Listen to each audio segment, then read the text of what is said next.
और हमारा खास शो पोस्ट कोविड सिंड्रोम से सावधान। और ये हम इसलिए कह रहे हैं क्योंकि कोरोना तो लोगों के लिए काल बना हुआ ही है, लेकिन कोरोना से ठीक होने के बाद भी लोगों की मुसीबतें कम नहीं हो रही हैं। बहुत सारे ऐसे मामले आए हैं जब कोरोना से ठीक होने के बाद भी लोगों के अंदर बहुत ज़्यादा ऐसे लक्षण दिखे हैं जिनसे उनकी परेशानियां बढ़ गई हैं और बड़ी संख्या में लोग पोस्ट कोविड सिंड्रोम का शिकार हो रहे हैं और बीमार पड़ रहे हैं। लोगों को सांस लेने में परेशानी, चक्कर आना, थकान, दिल की बीमारी के साथ साथ ब्लैक फंगस की भी दिक्कतें आ रही हैं। समस्या ये भी है कि जिस मरीज में कोविड का संक्रमण जितना ज़्यादा होता है उतना ज़्यादा लक्षण उसमें ठीक होने के बाद भी देखने को मिलता है। तो सवाल ये है कि कोरोना से ठीक होने के बाद आपको किस तरह से अलर्ट रहना है, किस तरह से सतर्क रहना है ताकि ऐसी कोई दिक्कतें आपके सामने ना आए और आपको क्या एहतियात बरतने हैं, और कोरोना के ठीक होने के बाद ऐसी कौन कौन सी दिक्कतें हैं जो आपको हो सकती हैं और जिसको लेकर के आपको सतर्क रहना है। हमारा मकसद आपको डराना नहीं है, लेकिन ये बहुत ज़रूरी है कि ठीक होने के बाद भी आप एहतियात बरतें ताकि कोई बड़ी मुसीबत आपके सामने ना आए। इसी पर आज हम बात करेंगे, लेकिन उससे पहले देखिए ये खास रिपोर्ट।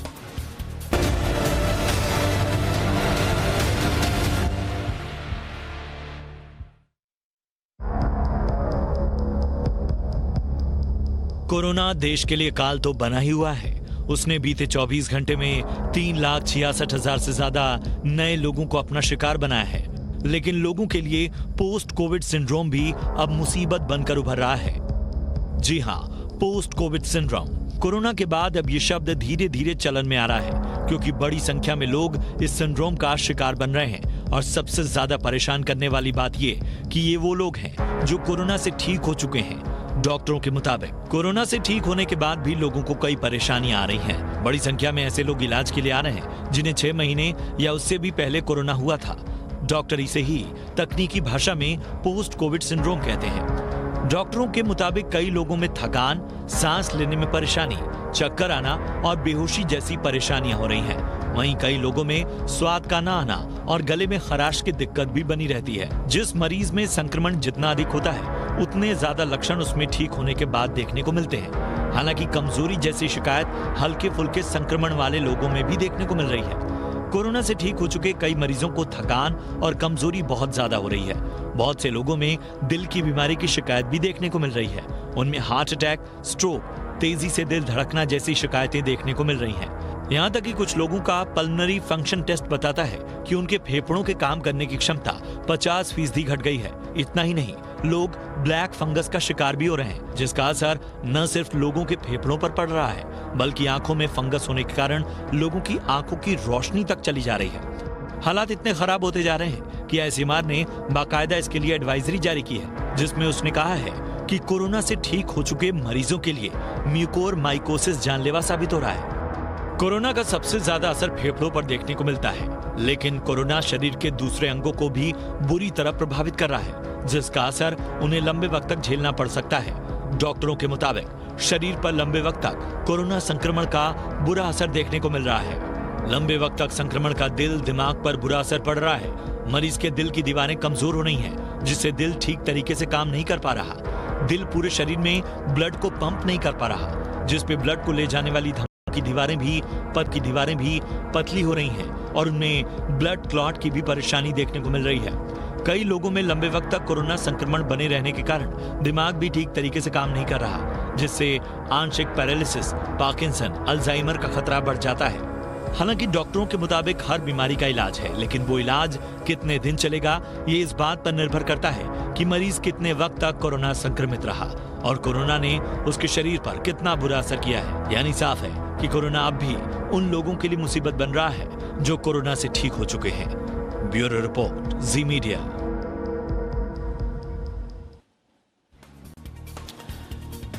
और आज इस खास चर्चा में हमारे साथ 2 खास मेहमान हैं। हमारे साथ हैं डॉक्टर नीरज निश्चल, एसोसिएट प्रोफेसर मेडिसिन एम्स के, और साथ ही हमारे साथ डॉक्टर राजेश चावला हैं, सीनियर पल्मोनोलॉजिस्ट अपोलो हॉस्पिटल के। आप दोनों का बहुत स्वागत है। मेरा सबसे पहला सवाल डॉक्टर नीरज निश्चल आपसे होगा क्योंकि हम ये बात कर रहे हैं कि पोस्ट कोविड केयर आपको किस तरह से करना है। तो पहले तो सर आप ये बताएं कि कोरोना से ठीक होने के बाद जब लोग ये चाहे तो कोई अगर अस्पताल में भर्ती हैं वहां से डिस्चार्ज हो जा रहे हैं या घर में माइल्ड सिम्टम के बाद ठीक हो जा रहे हैं, तो उसके बाद क्या क्या लक्षण उनके अंदर दिख सकते हैं पोस्ट कोविड कॉम्प्लिकेशन के? देखिए, जो सबसे कॉमन कॉम्प्लिकेशन मैं कहूंगा जो हम इन पेशेंट्स में देख रहे हैं वो है साइकोलॉजिकल एस्पेक्ट। जो ऐसे पेशेंट स्पेशली जो हॉस्पिटल में एडमिट हुए हैं, ऐसे पेशेंट जिनको आईसीयू तक जाने की जरूरत पड़ी है, उसके बाद जो है वो पेशेंट जो है एक तरह से एक मैं कहूँगा हिल जा रहे हैं कि उनको समझ में नहीं आ रहा है कि फिर से ऐसा ना हो जाए, इस तरह के मानसिक तनाव में वो चले जा रहे हैं। तो ये एक सबसे इम्पोर्टेंट एस्पेक्ट है जिसको हमें एड्रेस करने की बहुत जरूरत है। उसके अलावा जो स्पेशली जो मॉडरेट और सीवियर पेशेंट्स हैं उनके फेफड़ों पे डेफिनेटली कुछ दिन तक असर दिखता है और वो आगे कितना रिकवर करेगा अभी ये भी बहुत क्लैरिटी नहीं है। हालांकि मोस्ट ऑफ पेशेंट्स रिकवर कर जाते हैं, लेकिन कुछ ना कुछ रेसिडुअल फंक्शन जो है उनका गड़बड़ रहता ही है। उसके अलावा जो थकावट की बात है, जो एक कुछ लोगों को भूलने की आदत हो जाती है, इस तरह की शिकायतें सुनने में आ रही हैं और ऐसे पेशेंट जो है विद टाइम रिकवर करते हैं। ऐसा नहीं है कि ये सारी की सारी चीजें परमानेंट रहेंगी। स्पेशली उन पेशेंट्स में जो घर पे रह के ठीक हो जा रहे हैं या माइल्ड डिजीज है या एसिम्प्टोमेटिक डिजीज है, यूजुअली ये सिम्टम्स उनमें आसानी से ठीक हो जाती है। परेशानी सिर्फ उनमें रहती है जो मॉडरेट और सीवियर बीमारी से ग्रसित रहे हैं, जिनको आईसीयू में जाने की जरूरत पड़ी है, जिनको वेंटिलेटर पे जाने की पड़ी है। तो ये समय के साथ ही और क्लैरिटी आती जाएगी। अभी 1 साल हो चुका है, बट फिर भी इस विषय पे हम धीरे धीरे सीख रहे हैं कि ऐसे पेशेंट्स को कैसे डील करना है। यस, ये आपने बहुत महत्वपूर्ण बातें बताई हैं कि पोस्ट कोविड क्या क्या कॉम्प्लिकेशन, क्या क्या लक्षण आपके अंदर दिखते हैं।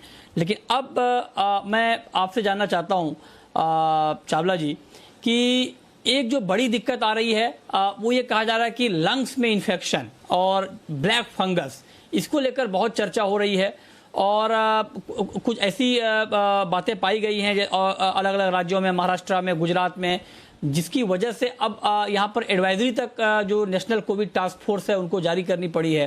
तो आप बताएं सर, ये ब्लैक फंगस है क्या जो पोस्ट कोविड मरीज में आमतौर पे देखा जा रहा है कई जगहों पर, और ये ब्लैक फंगस कितना ज्यादा खतरनाक है? देखो, सबसे पहले ब्लैक फंगस या म्यूकरमाइकोसिस जिसकी आप बात कर रहे हैं, ये एक तो बहुत अनकॉमन है। ये अदरवाइज भी ये जो डिजीज है ये बहुत अनकॉमन है, मगर क्योंकि अब जो डिनोमिनेटर है, जितने ज़्यादा लोग इससे कोविड से ग्रसित हो रहे हैं और उनको काफ़ी मात्रा में स्टेरॉइड्स दिए जा रहे हैं, उनमें डायबिटीज़ है, तो कुछ व्यक्तियों में ये ब्लैक फंगस या म्यूकरमाइकोसिस देखा गया है। बट अच्छी बात यह है कि इनकी तादाद अभी भी बहुत ज़्यादा नहीं है, क्योंकि इसमें काफ़ी दहलने वाली बात यह है कि जिसको ये होता है उसका इलाज ऑलमोस्ट नामुमकिन होता है अगर बहुत जल्दी इसका इलाज ना किया जाए और सर्जरी जहाँ जहाँ ज़रूरत है उसको जल्दी सर्जरी ना की जाए तो ये पेशेंट ठीक नहीं होते। बट ये बहुत ही अनकॉमन है। इससे ज़्यादा कॉमन है वो चीज़ें जो पिछले साल भर से हम देख रहे हैं, जो डॉक्टर साहब भी बात कर रहे थे, वो बहुत इम्पॉर्टेंट है। बहुत से व्यक्ति माइल्ड जो डिजीज से ग्रसित थे उनको कोई दिक्कत नहीं हो रही। ये मॉडरेट और सीवियर डिजीज वाले हैं जिनको मैंने पिछले साल भर से भी देखा है। जैसा डॉक्टर साहब ने कहा, बहुत सारे ऑलमोस्ट 80% मरीज तकरीबन ठीक हो जाते हैं, मगर कोई 15-20% हैं जिनको लॉन्ग टर्म, जिनको खास करके आईसीयू में रहे या वेंटिलेट हुए, जिनको काफ़ी लंबे समय तक फॉलोअप करने की ज़रूरत है। जिनको मॉडरेट या सीवियर डिजीज है उनको 6 हफ्ते बाद, 6 हफ्ते से पहले कुछ भी कराने की ज़्यादा ज़रूरत नहीं है, बहुत इन्वेस्टिगेशन। 6 हफ्ते के बाद एक्सरे कराएं और जहाँ जहाँ ज़रूरत है तो वो सीटी भी करा सकते हैं और थोड़ा लेट कराएं। और लंग फंक्शन स्टडीज़, जैसा कि लॉकडाउन कम होगा और खुलेंगी चीज़ें, तो जिनको भी मॉडरेट या सीवियर डिजीज हुआ है उनको एक बार अपना कंप्लीट लंग फंक्शंस कोविड ठीक होने के 3-1 महीने बाद करा के उसमें क्या, क्योंकि मोस्टली मैंने देखा कि मोस्टली लोगों के फंक्शंस ठीक हो जाते हैं, बट ज़्यादातर जो डिफ्यूजन डिफेक्ट है वो थोड़ा बचता है और उनको चलने फिरने से थोड़ी सी सांस में कठिनाई होती है। अच्छी बात यह है कि विद टाइम ये जो सीवियर थे, जो वेंटिलेटर पे थे, ये भी ऑलमोस्ट ठीक हो जाते हैं, क्योंकि ये डिजीज एक बार होने के बाद प्रोग्रेसिव नहीं होती, तो धीरे धीरे काफी सुधार देखा गया है। ज्यादा जो प्रॉब्लम डॉक्टर साहब ने कही, साइकोलॉजिकल, नींद का ना आना, डिप्रेसिव होना, ये प्रॉब्लम उससे ज्यादा कॉमन है और जिसका इलाज करने से, जिसका साइकोलॉजिकल काउंसलिंग करने से ये लोग ठीक हो रहे हैं। और जिनको टेकिकार्डिया नोट किया गया था या जिनका हार्ट रेट कम हुआ था, उन्हें भी आई थिंक 2-3 महीने बाद कार्डियक इवैल्यूएशन जरूर कराना चाहिए। हाँ, चलिए, ये आपने कोई महत्वपूर्ण बातें बताई कि लंग्स को लेकर क्या दिक्कतें आती हैं, हार्ट को लेकर क्या प्रॉब्लम आ सकती हैं और जो बाकी साइकोलॉजी के मोर्चे पर है उस लेवल पे क्या क्या परेशानी आती हैं। इन सारी चीज़ों के ऊपर आपको नज़र रखनी है और आपको बहुत ज़्यादा इन चीज़ों को मॉनिटर भी करते रहना कि कहीं आपके साथ भी इस तरह की दिक्कत तो नहीं हो रही है। लेकिन डॉक्टर नीरज निश्चल जी, अगर मैं आपसे ये पूछना चाहूँ कि जब लोग कोरोना से ठीक होते हैं तो जो लोग अस्पताल में भर्ती होते हैं, जब रिपोर्ट निगेटिव आ जाती है या सिम्टम खत्म हो जाते हैं तो उनको लगता है कि अब तो मैं ठीक हो गया, या जो होम आइसोलेशन में हैं अगर उनको फीवर आना बंद हो गया, हेडेक ठीक हो गया, टेस्ट वापस लौट गया तो वो मान के चलते हैं कि मैं ठीक हो गया। मैं आपसे ये समझना चाहता हूँ कि एक तो लंग्स वाली बात हो गई, एक तो और जो आपने बताया कि एक मानसिक तौर पे भी लोग परेशान रहते हैं, इसके अलावा सर और क्या क्या लक्षण है जिसको हमें मॉनिटर करते रहना चाहिए और वहां पर अगर थोड़ा भी एबनॉर्मल दिखे तो हमें तुरंत डॉक्टर से कंसल्ट करना चाहिए, और इसके अलावा क्या क्या लक्षण आपके हिसाब से दिख सकते हैं और जो दिखे तो तुरंत अपने डॉक्टर से संपर्क करें? देखिए, कोविड एक कॉम्प्लिकेटेड बीमारी है जिसके बारे में हम समझने की कोशिश कर रहे हैं, लेकिन इसको ओवर कॉम्प्लिकेट करने की भी जरूरत नहीं है। अगर कोई भी इंसान अगर इस बीमारी से रिकवर कर चुका है तो बेवजह अपने शरीर में लक्षण ढूंढने की कोशिश ना करें। कोविड के अलावा भी ढेर सारी ऐसी बीमारियां जो पहले भी होती थी। अभी के समय में हम कोविड-19 के अलावा किसी और चीज के बारे में बात ही नहीं कर रहे हैं। अगर कोविड के बाद किसी के अगर हार्ट अटैक आता है तो हम ये ज्यूम करते हैं कि भाई ये कोविड के चलते हुआ है, जबकि बिना कोविड के भी उसमें ये दिक्कत आ सकती थी। तो हर चीज को कोविड पे ब्लेम करना, मुझे लगता है कि ये गलत ट्रेंड सेट हो रहा है। ये बीमारियां पहले भी एग्जिस्ट करती थी, जैसे ये ब्लैक फंगस की बात कर रहे हैं, म्यूकरमाइकोसिस की हम बात कर रहे हैं। ऑफ कोर्स जो डायबिटिक पेशेंट्स में हम काफी कॉमनली देखते थे, इम्यूनो कॉम्प्रोमाइज पेशेंट में हम देखते रहते थे। अब हो क्या गया है कि स्टेरॉइड का रैम्पेंट यूज, जो मैं कहूंगा मिस यूज, काफी सिचुएशन में हम कर रहे हैं, जो कि बिल्कुल नहीं होना चाहिए। उसके चलते ये चीजें बढ़ गई हैं। किसी को, जैसे हमने कहा कि अगर एक बंद माहौल में, एक कोविड वार्ड में रहने के बाद साइकोलॉजिकली काफी ज्यादा लोग परेशान हो जाते हैं और उन्हें लगता है कि वो ठीक हो ही नहीं पाए, तो उनसे मैं यही कहूंगा कि बेवजह अपने अंदर लक्षण ढूंढने की कोशिश न करें। ऐसा नहीं है, 99% लोग जो है एक बार रिकवर कर गए, उनमें कोई पोस्ट कोविड कॉम्प्लिकेशन इस तरह का लॉन्ग लिंगरिंग नहीं होगा। तो अगर अपने अंदर आप देखेंगे कि भाई पल्स ज्यादा हो गया तो उसके चलते आप परेशान जैसे होंगे, पल्स वो कभी नॉर्मल हो ही नहीं सकता। अगर आपने सोचा कि आपकी सांस फूल रही है, जो कि ऑक्सीजन रिक्वायरमेंट नहीं है, तो वो सांस फूलते रहेगी, आप बार बार उसमें कुछ ढूंढने की कोशिश करेंगे। कुछ लोगों को लगता है कि वो हर महीने सीटी स्कैन कराकर लंग में क्या चेंज है उसको देखने की कोशिश करें। तो ऐसे लोग जो ऑलरेडी ठीक हो चुके हैं, जिनको सांस की कोई तकलीफ नहीं है, जो ये लंग चेंजेस है, वो अपने आप धीरे धीरे ठीक होंगे। वो सीटी कराए ना कराए उससे कोई फर्क नहीं पड़ता। वैसे ही अगर किसी का पैल्पिटेशन है, एक बार जो पैनिक फेज से निकल जाते हैं, अगर थोड़ा बहुत कार्डियक चेंजेस हुए भी हैं तो विद टाइम वो सेटल हो जाते हैं। अनलेस किसी में ऑलरेडी रिस्क फैक्टर है, कोई ऑलरेडी सीएडी का पेशेंट है, किसी को ऑलरेडी थायराइड वगैरह की परेशानी है, किसी को हीमोग्लोबिन की कमी है, ऐसे लोगों को अपने जो बाकी जो अंडरलाइंग कोमॉर्बिडिटीज है उनको इवेलुएट कराने की बहुत जरूरत होती है। लेकिन हर चीज को कोविड-19 के सिम्टम पे डंप करना बिल्कुल गलत ट्रेंड है। और बेवजह अपने अंदर आप ठीक होने के बाद जब अच्छी तरह से आप डिस्चार्ज होकर घर आ चुके हैं तो लक्षण को ढूंढने की कोशिश न करें, एंड सिर्फ अपने आप में अलग अलग टेस्ट कराने से ये पता चल जाए कि आप बिल्कुल ठीक है, ये भी सोचना गलत है। यस, ये आपने बहुत सही बात कही और ये बहुत ज़रूरी है हमारे दर्शकों के लिए जानना समझना, और इसीलिए हमारा मकसद आज का शो करने का यही है कि आप पैनिक ना हो, जो फैक्ट हों उनको जानें। और ऐसा नहीं कि जो आप सुन रहे हैं सोशल मीडिया पर कि कोरोना के बाद भी बहुत सारी दिक्कतें, हम आपको मेडिकल पॉइंट ऑफ व्यू से बताने की कोशिश कर रहे हैं कि डॉक्टर क्या सोचते हैं, डॉक्टर क्या बताते हैं और कब वाकई आपको दिक्कत महसूस हो और क्या जो दिक्कत है वो जेन्युइन है, उसको आप कैसे एड्रेस करें। लेकिन आप चूंकि आपने सीटी स्कैन का जिक्र किया तो चावला जी मैं आपसे समझना चाहता हूं सर, इसको लेकर भी बहुत कंफ्यूजन है और आजकल लोग पैनिक में सीटी स्कैन कराते जाते हैं।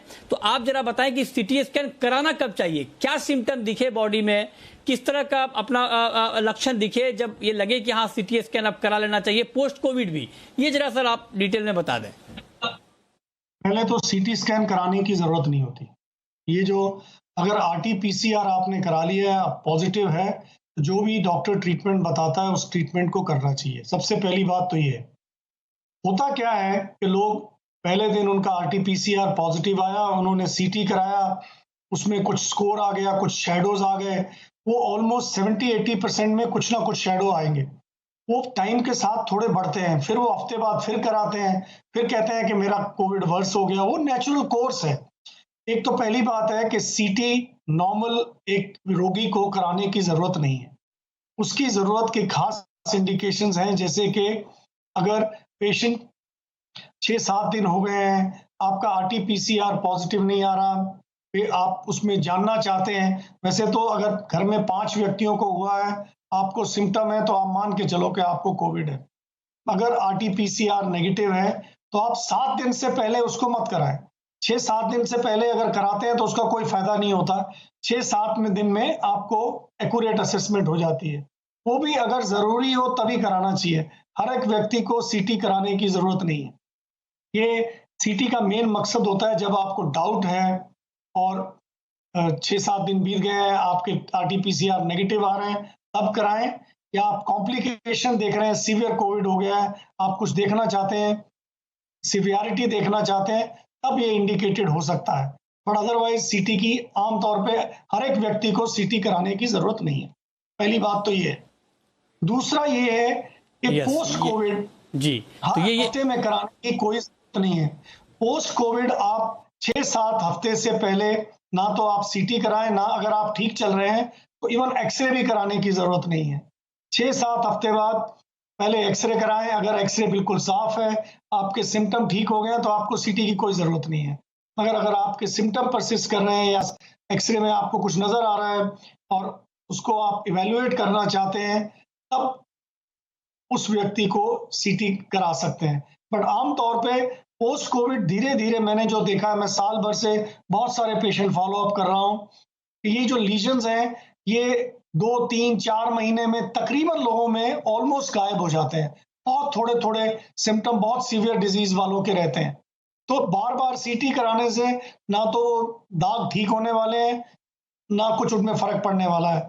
बेसिकली आपको लंग फंक्शन स्टडी, अगर आपको सांस में दिक्कत है जो आपको लग रहा है, वो आप चेस्ट पल्मोनोलॉजिस्ट या किसी चेस्ट फिजिशियन या फिजिशियन को दिखा के लंग फंक्शन स्टडी कराएं और उसके हिसाब से अगर किसी इलाज की जरूरत है तो कराएं। तो मेरे 2-3 चीजें हैं।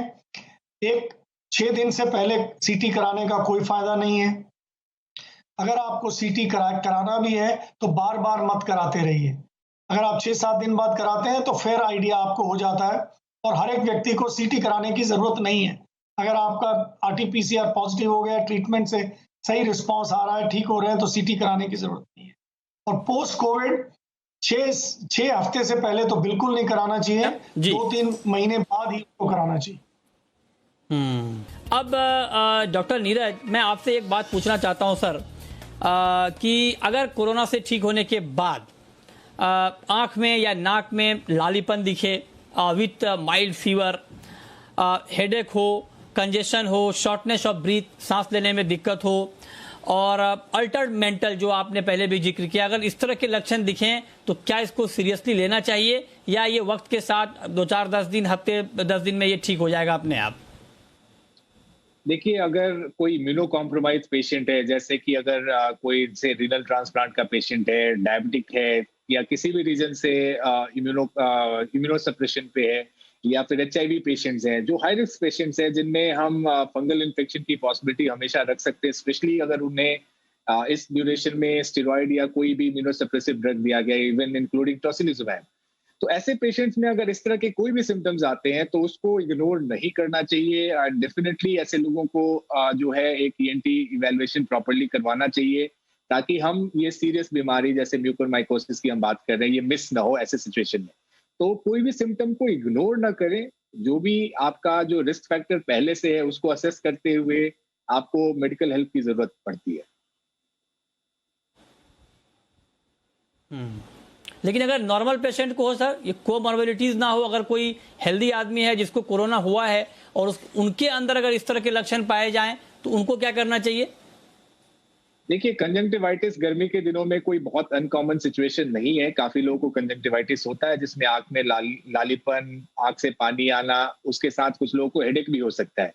तो हर ऐसा सिम्पटम, अगर आप में कोई रिस्क फैक्टर नहीं है, आपने स्टेरॉइड नहीं लिया है, कोविड सिर्फ आपको हुआ है, इसका ये मतलब नहीं कि आपको म्यूकोरमाइकोसिस होगा।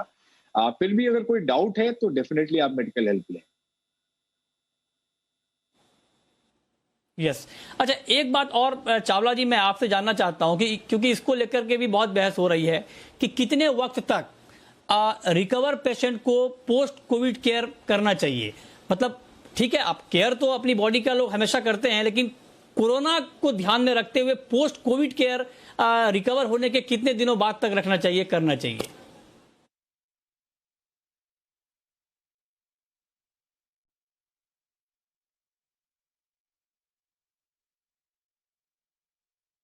मोस्टली पेशेंट जो है, जैसा कि माइल्ड पेशेंट्स जो हैं वो 80-90% जैसा डॉक्टर साहब भी बता रहे थे, उसमें किसी भी चीज़ की ज़रूरत नहीं होती, कोई खास फॉलोअप की ज़रूरत नहीं होती। ये 10 या 20% पेशेंट हैं जिनको बड़ी हाई ऑक्सीजन की ज़रूरत पड़ी, जो आईसीयू में रहे।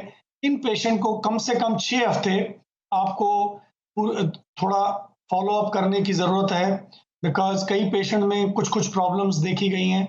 अगर कोई भी सिम्पटम इनको लगता है तो उन्हें अपने डॉक्टर से एकदम उसको इग्नोर नहीं करें, उससे बात करें। बट इन पेशेंट्स में भी एक बारी जब ठीक हो जाते हैं, कोविड में अच्छी बात है कि मोस्टली पेशेंट जैसे-जैसे टाइम बीतता है वो बेटर ही होता है। कुछ बहुत थोड़े पेशेंट्स में कोई अगर सिम्पटम आपको ऑड लगता है तो अपने डॉक्टर से क्लियर फ़ोन से या कैसे भी उसको क्लियर कर सकते हैं। आमतौर पे 6 हफ्ते के बाद ज़्यादातर पेशेंट जो इवन सीवियर वाले भी हैं वो सेटल हो जाते हैं। अभी तक की गाइडलाइंस यही कहती हैं। जी जी, ये आपने बहुत महत्वपूर्ण बात बताई है। अब डॉक्टर नीरज, मैं आपसे एक बात सर और पूछना चाहता हूं, क्योंकि बहुत सारे लोग घरों में ठीक हो जा रहे हैं, माइल्ड सिम्टम होते हैं उनके अंदर। तो आप जरा ये बताएं सर कि कब कोविड पेशेंट को ये मानना चाहिए कि मैं अब क्योर हो गया हूं। अस्पताल में तो ठीक है कि डॉक्टर देखकर सिम्टम डिस्चार्ज कर देते हैं, लेकिन जो लोग घरों में ट्रीटमेंट ले रहे हैं वो कब ये माने कि अब मैं ठीक हो चुका हूं? ये जो होम आइसोलेशन गाइडलाइन जो अभी रिसेंटली रिलीज हुआ है, उसके अकॉर्डिंग क्लियरली मेंशन है कि अगर कोई भी इंसान 10 दिन हो चुके हैं सिम्टम ऑनसेट के, या फिर कोई एसिम्टोमेटिक है, 10 दिन हो गए उसको टेस्ट पॉजिटिव आए हुए, और पिछले 3 दिन से बिल्कुल ठीक है, कोई बुखार नहीं है, कुछ सिम्टम्स नहीं है, तो ऐसे पेशेंट जो है अपने आप को सुरक्षित मान सकते हैं। फिर भी जो एक्स्ट्रा हम हमेशा कहते हैं कि अगर जो भी आप एक्स्ट्रा केयर लेना चाहते हैं, एटलीस्ट अगले 4 से 7 दिन तक और एक्स्ट्रा केयर ले लें, ताकि अगर थोड़ा भी चांस है, अगर आपके घर में कोई वल्नरेबल पॉपुलेशन है, कोई एल्डरली पर्सन है जिसमें ये इन्फेक्शन खतरनाक हो सकता है, तो आप उससे ऑलमोस्ट 2 हफ्ते तक अलग रहें तो ज्यादा बेहतर है। लेकिन गाइडलाइंस के अकॉर्डिंग 10 दिन तक, जिसमें से पिछले 3 दिन से एटलीस्ट आप एसिम्प्टोमेटिक हो, तो आप अपने आप को सुरक्षित मान सकते हैं। ठीक है। अब एक महत्वपूर्ण सवाल चावला जी मेरा आपसे ये होगा कि लंग्स को और हार्ट को सुरक्षित रखने के लिए, मजबूत रखने के लिए, हेल्दी रखने के लिए क्या करना चाहिए? कोरोना से ठीक होने के बाद क्या कोई एक्सरसाइज आप बताएंगे या क्या उपाय आप बताएंगे जिससे कि लंग्स को और हार्ट को मजबूत रखा जाए? देखो, हर एक व्यक्ति का जो लंग या हार्ट होते हैं वो अपने आप में ही स्ट्रांग होता है। जब ऐसी बीमारी हो जाती है तो उसके फंक्शंस में कमी आ जाती है, जो धीरे धीरे रिकवर हो जाती है। तो इन व्यक्तियों को जैसे नॉर्मल हम एक्सरसाइज करते हैं, डीप ब्रीदिंग एक्सरसाइज करते हैं, प्राणायाम वगैरह करते हैं, एक तो वो करनी चाहिए। जैसे टाइम बीते 5-6 हफ्ते के बाद वो नॉर्मल एक्सरसाइज रिज्यूम कर सकते हैं, थोड़ा वॉक कर सकते हैं या जो भी जिस तरह की भी एक्सरसाइज करें वो कर सकते हैं। डीप ब्रीदिंग एक्सरसाइज से कई व्यक्तियों को काफ़ी फायदा होता है, बट उनको कुछ ना कुछ एक्सरसाइज जरूर करनी चाहिए। और अगर कुछ नहीं कर रहे तो सिंपल वॉक करें, वॉक से भी उन पेशेंट्स को काफ़ी फायदा होगा। तो ये बहुत ज़रूरी है, इससे आप लंग को ठीक रख सकते हैं। बाकी जो भी दवाई बताई गई है, ज़्यादातर कोविड पेशेंट्स को जब ठीक हो जाते हैं बहुत ज़्यादा दवाई की ज़रूरत नहीं होती, और इसमें कोई स्टीरॉयड्स या एंटीफाइब्रोटिक ये बहुत लंबे समय तक देखने से कोई फ़ायदा नहीं देखा गया है। तो इनको अगर जितना जल्दी हो बंद करें और धीरे धीरे ये जो डीप ब्रीदिंग एक्सरसाइज है, वॉकिंग है, इस तरह की एक्सरसाइज कर सकते हैं। पर जो बहुत सीवियर हुए हैं वो पहले 6 हफ्ते थोड़ा केयरफुल रहें। ओके, चलिए, बहुत शुक्रिया डॉक्टर चावला आपका और डॉक्टर नीरज आपका हमारे साथ इस खास चर्चा में जुड़ने के लिए और डिटेल में बताने के लिए कि पोस्ट कोविड केयर आपको कैसे करना है, पैनिक नहीं होना है, नज़र रखना है और कहीं पर भी कुछ आपको एबनॉर्मल लगे तब उसको लेकर के आप डॉक्टर से अपना सलाह मशवरा कर सकते हैं, लेकिन पैनिक नहीं होना है, हाँ ध्यान ज़रूर रखना है। बहुत शुक्रिया सर।